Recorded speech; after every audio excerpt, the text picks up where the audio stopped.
আসসালামু আলাইকুম রহমতুল্লাহি বারাকাতু। সৌদি আরব মরুর দেশ, উটের দেশ। এই দেখেন এখানে এই যে উটের খিলানো হইতেছে মরুভূমির ভিতরে। কি খাইতেছে দেখেন আপনারা সবাই। এখানে মরুভূমির ভিতরে, সৌদি আরব মরুভূমির ভিতরে এই উটগুলা এরকম ভাবে খাওয়া দাওয়া করতেছে।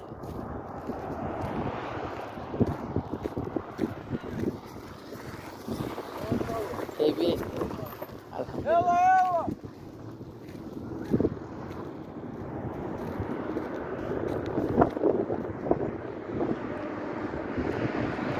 এরকম ভাবে উটগুলাকে খাওয়ানো হইতেছে।